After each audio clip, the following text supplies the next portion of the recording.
The Oklahoma City Thunder are your new NBA champions after defeating the Indiana Pacers in 7 games of the 2025 NBA Finals series.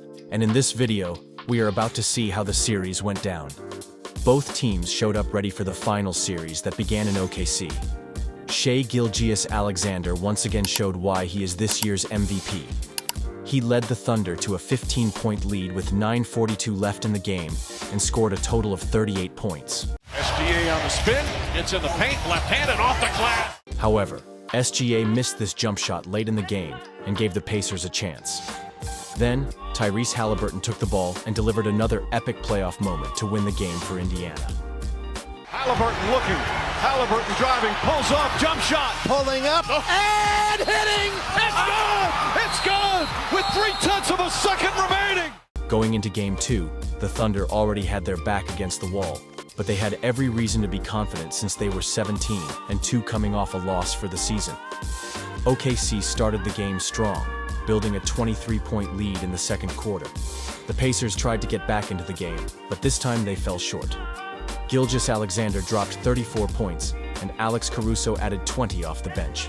The series then moved to Indiana, and the Pacers had a chance to take over control of the series. However, the Thunder were up for the challenge and had a 5-point lead going into the final quarter. OKC was 61-2 when leading going into the fourth quarter in the regular season. But the Pacers couldn't care less about that. Indiana went on to win the final period 32-18 and take a 2-1 lead in the series. The Pacers bench outscored the Thunder 49-18, with Benedict Mathurin leading the way with 27 points.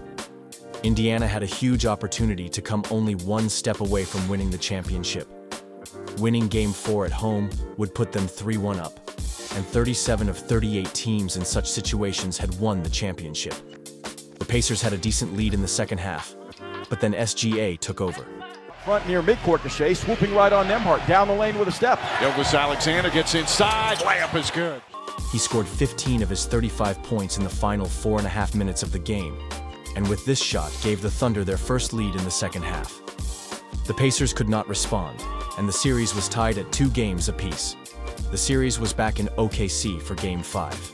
The crucial moment of the game happened in the opening quarter when Halliburton suffered a calf injury. The Pacers' point guard stayed in the game but finished with only 4 points and no field goals made. On the other end, Jalen Williams scored a career playoff-high 40 points, leading the Thunder to the win and a 3-2 series lead. The Thunder had a chance to win it all in Game 6 in Indiana. The Pacers had a slow start, missing their first 8 shots of the game, but things quickly changed. Indiana completely dominated the rest of the game, going into the final quarter with a 30-point lead and taking the series to a decisive Game 7. It all came down to one game. The Pacers were the underdogs, and things did not look good for them as Halliburton suffered an Achilles injury in the first quarter and was ruled out for the rest of the game. The Pacers tried to stay in the game and even took a 1-point lead at halftime. The Thunder took over in the second half and were up by 13 points going into the final quarter. OKC did not stop there and led by as many as 22 and won the championship in style, with Gilgeous-Alexander being named the NBA Finals MVP. That was the end of an impressive season, and we expect nothing less next year.